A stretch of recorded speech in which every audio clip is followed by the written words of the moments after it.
Welcome to our voice. నేను journalist నవత. ఏపీలో assembly ఎన్నికలకు సంబంధించి టికెట్లు కేటాయించడం జరిగింది.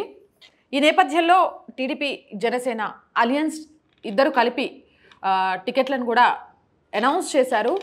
ఇద్దరు వ్యక్తులకు సంబంధించి సోషల్ మీడియాలో మాత్రం వార్తాపత్రికలతో పాటు పెద్ద ఎత్తున కథనాలు వస్తున్నాయి. హవ్వ వారికి టికెట్ల, వాళ్ళకి ఎలా టికెట్లు కేటాయించారు అన్నట్టు.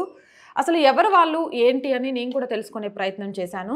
దానికి సంబంధించి వార్తాపత్రికలో సోషల్ మీడియాలో ఎందుకు హవ్వ వారికి టికెట్లు అంటున్నారు అనేది కొన్ని మీ ముందుంచే ప్రయత్నం చేస్తాను. ఫస్ట్ వార్తాపత్రికలో వచ్చిన కథనాన్ని ఒకసారి మనం చూద్దాం. హవ్వ వారికి టికెట్ల, ఓడించి తీరుతామంటున్న నెటిజన్లు, సోషల్ మీడియా స్టార్లకు తీవ్ర పరాభవం. మహాసేన రాజేష్, కొలికిపూడి శ్రీనివాసులపై భారీ ట్రోలీ. టికెట్లు ప్రకటించి ఇరకాటంలో పడిన తెలుగుదేశం, క్యాన్సిల్ చేయాలని కోరుతున్న బీజేపీ. సోషల్ ఎలక్ట్రానిక్ మీడియా ద్వారా వెలుగులోకి వచ్చి ఊహించని విధంగా తెలుగుదేశం పార్టీ అసెంబ్లీ సీట్లు సాధించిన మహాసేన రాజేష్, అమరావతి దళిత జేఏసీ నేత కొలికపూడి శ్రీనివాసరావులు అదే సోషల్ మీడియాలో తీవ్ర వ్యతిరేకతను ఎదుర్కొంటున్నారు. వీరికి అసెంబ్లీ టికెట్లు ఓడించి తీరుతాం అంటూ సోషల్ మీడియా ప్లాట్ఫామ్లపై విపరీతంగా పోస్టులు కనిపిస్తున్నాయి. మహాసేన రాజేష్కు అమలాపురం పార్లమెంటు పరిధిలోని పి గన్నవరం సీటుని, కొలికపూడి శ్రీనివాసరావుకు విజయవాడ పార్లమెంటు పరిధిలోని తిరువూరు సీటును తెలుగుదేశం పార్టీ ఇచ్చింది. వీరిద్దరికీ సీట్లు కేటాయించడం కొంత అభ్యంతరకరంగా సోషల్ మీడియాలో ప్రచారం అయితే జరుగుతోంది. వీళ్ళిద్దరి గురించి కొంచెం నేను తెలుసుకునే ప్రయత్నం చేసిన. అసలు ఎవరి మహాసేన రాజేష్, అలాగే కొలికపూడి శ్రీనివాస్. మహాసేన రాజేష్ గురించి ఆయన సోషల్ మీడియాకు సంబంధించి కొన్ని చూస్తే ఆయన ఒక వర్గంతో చాలా క్లియర్గా మాట్లాడుతున్నట్టు. అయితే ఓల్డెస్ట్ వీడియోల్లోకి వెళ్ళినప్పుడు నాకు ఒకటి కనిపించింది. ఈయనకు సంబంధించిన యూట్యూబ్ ఛానల్లో ఆయన ఆర్టీఓకి ఒక లేఖ రాశారు, కలెక్టర్ ఆఫీస్కి. ఏమని రాశారు అంటే, భరతమాత ఎవరు, భరతమాత గురించి రాజ్యాంగంలో చట్టంలో ఎక్కడుంది, అలాగే భరతమాత రూపురేఖలు ఏంటి. కొంతమంది కాషాయం కట్టేసి భరతమాత అని చెప్తుండ్రు, లేకపోతే ముస్లిమ్స్ ఇంకో రకంగా భరతమాత అని చెప్తుండ్రు. అసలు భరతమాత రూపురేఖలు ఏంటి? నాకు రాజేష్ గారి విషయంలో, మహాసేన రాజేష్ గారి విషయంలో అర్థం కాని విషయం ఏంటంటే, భరతమాత ఎవరు అని తెలియని ఒక వ్యక్తి భారతదేశంలో వండుకుంటూ భరతమాత రూపురేఖల గురించి ఆర్టీఓలో వేస్తే ఇప్పుడు ఆ వ్యక్తికి టీడీపీ పిలిచి టికెట్ ఇచ్చింది. ఇది కొంచెం ఏమంటారు, నాకు ఆలోచన రేకెత్తిస్తున్న ప్రశ్న. నాకే కాదు, చాలామందికి సోషల్ మీడియాలో ఈరోజు ఇలాంటి వ్యక్తులకు టీడీపీ ఎలా టికెట్ కేటాయించింది. ఈవెన్ జనసేన కార్యకర్తలే ఏదైనా ఏం కానీ పవన్ అన్న నువ్వంటే ఇష్టం కానీ ఈయనకు మాత్రం మా ఓటేయమని చెప్తానరట. మరి టికెట్ల కేటాయింపుకు అర్హత ఏంటి, ఒక రాజకీయ నాయకుడు కావాలి అంటే అర్హత ఏంటి అనేది ఇప్పుడు చాలామంది వేస్తున్న ప్రశ్న. అండ్ ఈయనకు సంబంధించి ఒక పోస్ట్ని కూడా నేను చూశాను. ఈ వార్త పూర్తిగా చదివే ముందు ఆ పోస్ట్ గురించి కూడా నేను ఒకసారి చెప్తాను. సరే, వార్తలో కథనాన్ని చూసిన తర్వాత ఆ పోస్ట్ గురించి కూడా నేను ఎక్స్ప్లెయిన్ చేస్తాను. హిందూ వ్యతిరేకి, కాపు వ్యతిరేకి రాజేష్ను ఓడిస్తాం. హిందూ మత వ్యతిరేకి, కాపు కుల వ్యతిరేకి పవన్ కళ్యాణ్ను దారుణంగా దూషించిన మహాసేన రాజేష్ని ఓడించి తీరుతామంటూ బీజేపీ జనసేన యాక్టివిస్టులు, బ్రాహ్మణ కాపు కులస్తులు బహిరంగంగానే పోస్టులు పెట్టారు.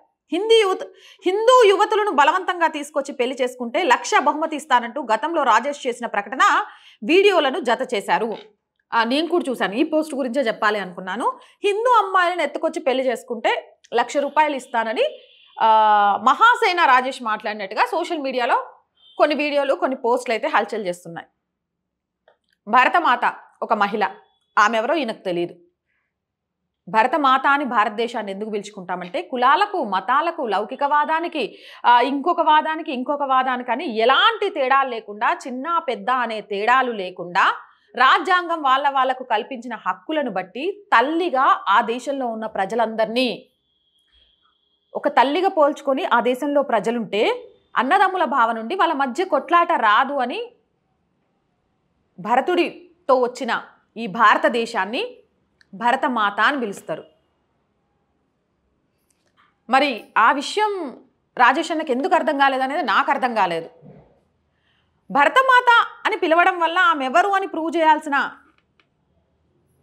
అవసరం, దేశంలో ఆంధ్రప్రదేశ్ రాష్ట్రంలో అనేక సమస్యలు ఉండగా దానికోసమే ఆర్టీఓ వేయాల్సిన అవసరం ఏమొచ్చింది అనేది ఫస్ట్ ప్రశ్న అయితే. రెండవది, అమ్మాయిలను, హిందూ అమ్మాయిలను ఎత్తుకొచ్చి పెళ్లి చేసుకుంటే 1,00,000 రూపాయలు. అమ్మాయి ఎవరైనా ఒకటే కదన్నా. హిందూ అమ్మాయి, ముస్లిం అమ్మాయి, క్రైస్తవ అమ్మాయి, జైన్ అమ్మాయి, బౌద్ధ అమ్మాయి, ఇలా ఆడపిల్లల్లో కూడా వర్ణాలను మతాలను బట్టి మాట్లాడతారా? మన ఇంటి ఆడపిల్లను ఎత్తుకెళ్తే అది పెద్ద తప్పు అని లొల్లి చేస్తామే. ఇంకో ఇంటి ఆడపిల్లను ఎత్తుకొని రా 1,00,000 రూపాయలు ఇస్తామని చెప్తున్నాము అంటే అది నీకు సమంజసం అనిపించిందా? దేనికోసం? ఆడపిల్లలను ఎత్తుకురమ్మని ఏ మతం, ఏ ధర్మం, ఏ మార్గం చెప్పింది? ఏదైనా మార్గం చెప్పిందా? ఆడపిల్లల్ని ఎత్తుకొచ్చి పెళ్లి చేసుకుంటే 1,00,000 రూపాయలు ఇస్తే ఒక స్వర్గానికి డైరెక్ట్ దారి దొరుకుద్దని?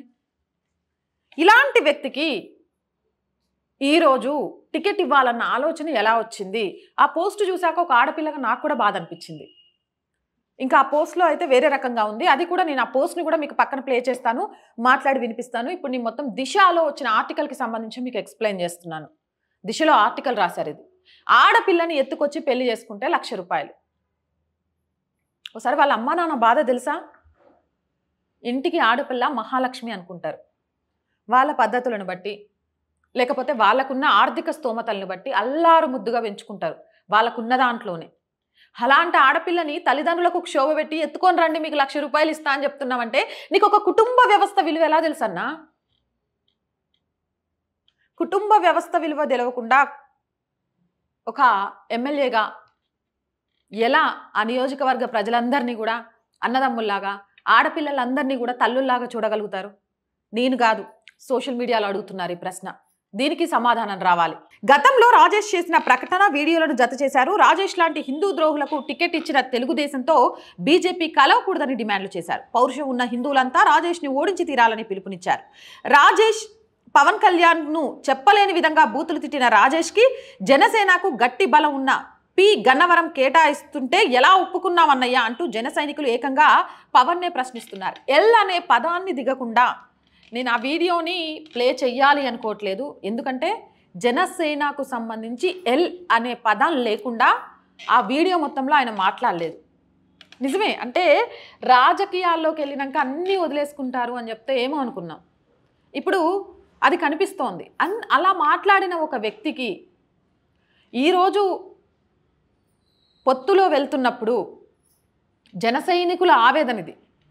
గన్నవరంలో జనసేనకు మంచి పట్టు ఉంది. అలాంటి ప్లేస్లో నిన్ను పార్టీని ఎల్ మీద నుంచి దిగకుండా దిగిన ఒక వ్యక్తికి టికెట్ ఇస్తుంటే నువ్వెలా ఒప్పుకున్నావు అన్నయ్యా అని జనసేన తమ్ముళ్ళు అడుగుతున్నారు. గత ఎన్నికల్లో ఇక్కడ తెలుగుదేశంకి 45,000 ఓట్లు వస్తే జనసేనకు 36,000 ఓట్లు వచ్చాయని వారు గుర్తు చేస్తున్నారు. మీరేం చెప్పినా జనసేన ఓట్లు రాజేష్కి వేసేది లేదని స్పష్టం చేస్తున్నారు. కొలికపుడి తిరువూరులో ఒంటరి పట్టించుకునే వారేరి. తిరువూరు అసెంబ్లీ అభ్యర్థిగా అక్కడి తెలుగుదేశం కార్యాలయానికి వెళ్లిన కొలికిపూడి శ్రీనివాసరావును నియోజకవర్గ తెలుగుదేశం పార్టీ ఇన్ఛార్జ్ జనార్దన్ అసలు గుర్తుపట్టలేదు, పట్టించుకోలేదు. తిరువూరు అభ్యర్థిగా ఎంపికైన ఆయన వినూత్నంగా ప్రచారం చేద్దామని సంకల్పించారు. ఆదివారం తిరువూరులో ఒంటరిగా సైకిల్ తొక్కుకుంటూ తిరిగితే ఆయనను ఎవరూ గుర్తుపట్టలేదు, పైగా పెద్దగా పట్టించుకోలేదు. ఒక రకంగా తిరువూరులో తొలి రోజే ఆయనకు ఘోర పరాభవం ఎదురైంది. తిరువూరులో ఒంటరిగా తిరుగుతున్న కొలికపూడి ఫోటోలు సోషల్ మీడియాలో వైరల్ అయ్యాయి. తిరువూరులో తెలుగుదేశం దుస్థితి ఇది అంటూ ట్రోల్స్ కొనసాగుతున్నాయి. గతంలో ఒక టీవీ డిబేట్లో బీజేపీ రాష్ట్ర నేత విష్ణువర్ధన్ రెడ్డిని చెప్పుతో కొట్టిన శ్రీనివాసరావుకు ఎలా ఓటు వేస్తామంటూ బీజేపీ కార్యకర్తలు, హిందూ యాక్టివిస్టులు ప్రశ్నిస్తున్నారు. ఈ వీడియో నేను కూడా చూశాను. లైవ్ డిబేట్ జరుగుతోంది. అక్కడ మనల్ని ఆదర్శంగా తీసుకొని చాలామంది రాజకీయాల్లోకి రావాలనుకుంటుంది యువత అనేది చూడకుండా చొప్పు తీసుకొని కొట్టడం. అసలు ఇదన్నీ పక్కన పెట్టేస్తే ఆ నియోజకవర్గానికి ఆ వ్యక్తి ఎవరో తెలియదు, ఆ నియోజకవర్గానికి ఆ పార్టీ పట్టెంతో తెలియదు. ఇప్పుడు వీళ్ళు రాసిన ఆర్టికల్ని బట్టే చెప్తున్నా నేను.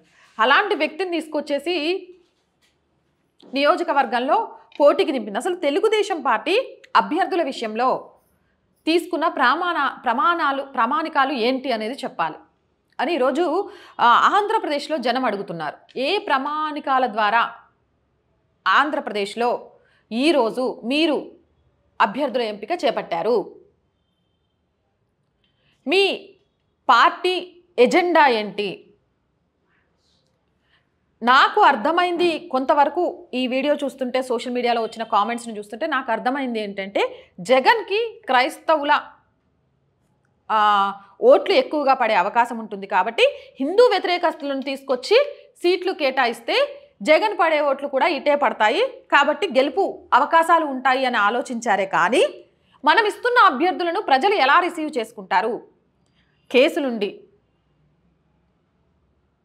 భర్తమాత అంటే ఎవరని, ఆడపిల్లల్ని ఎత్తుకొస్తే డబ్బులు ఇస్తా అని, ఇదే పార్టీలో పొత్తులో ఉన్న ఒక నాయకుడిని ఎల్లనే పదాలతో తిట్టి, ఆయనే ఒక టీవీ ఛానల్కి సంబంధించిన దాంట్లో కూడా నేను చూశాను, ఎలా ఫీల్ అవుతున్నారు రాజేష్ అని అడిగితే ఇంకా నేను ఆశ్చర్యంలోనే ఉన్నాను. అంటే ఆయనకే ఆయన ఆశ్చర్యం అవుతోంది, నేను ఒక నియోజకవర్గం నుంచి ఎమ్మెల్యే అభ్యర్థిని ఏంటి అని. మరి ఇన్నిటి మీద చంద్రబాబు నాయుడికి మాత్రం ఈయన కరెక్ట్ వ్యక్తి అని ఎందుకు అనిపించింది అన్నది లోగుట్టు పెరుమాళ్ళకే ఎరకాలి.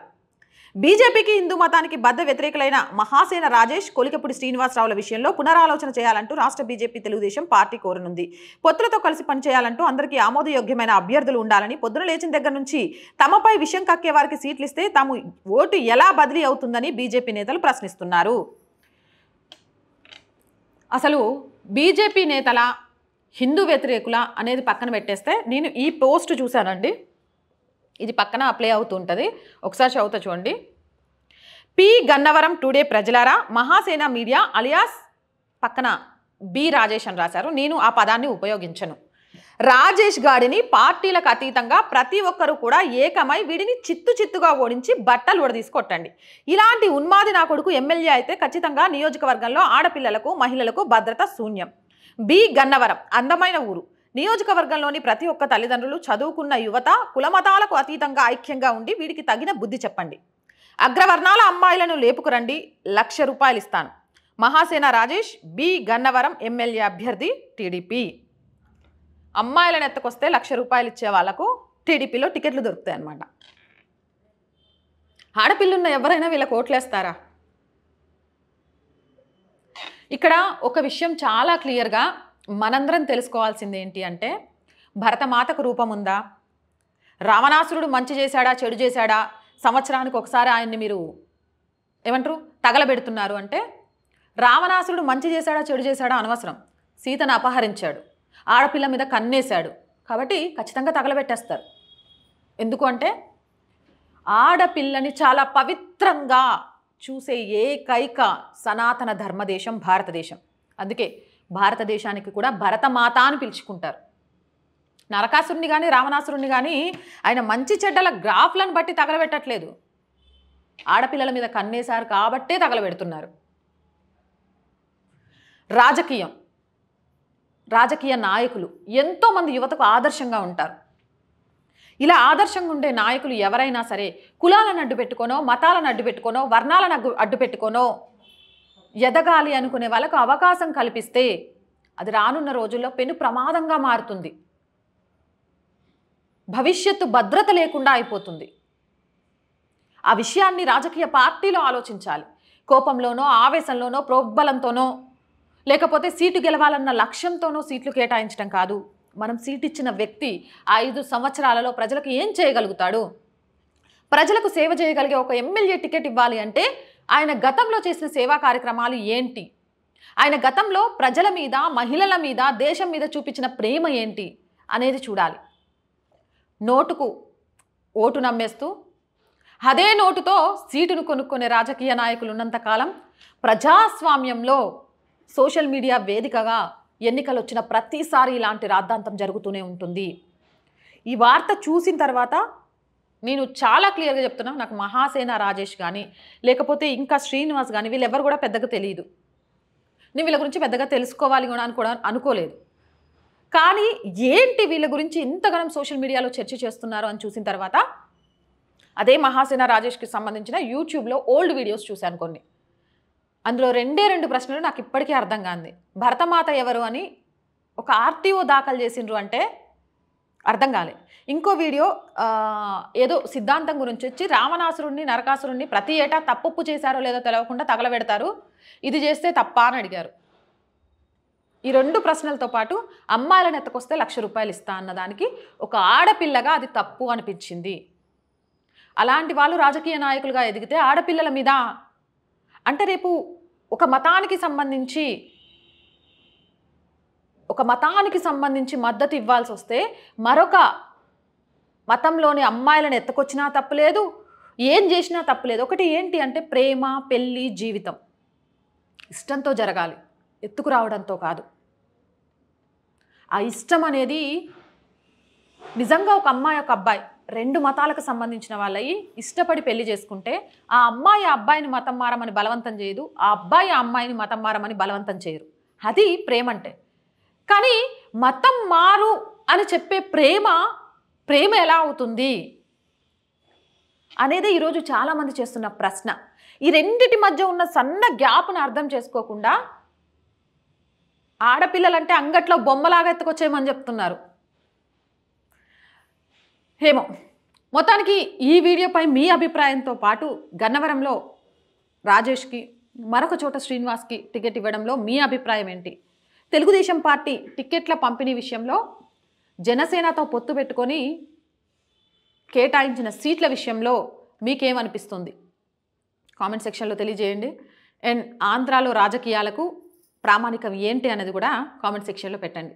ఇలాంటి మోర్ వీడియోస్ కోసం మన ఛానల్ వెంటనే సబ్స్క్రైబ్ చేయండి. ఈ వీడియో నచ్చిందా లైక్ చేయండి, షేర్ చేయండి. ఇలాంటి మోర్ వీడియోస్ కోసం మన ఛానల్ని సబ్స్క్రైబ్ చేసుకోవడం మాత్రం అస్సలు మర్చిపోకండి.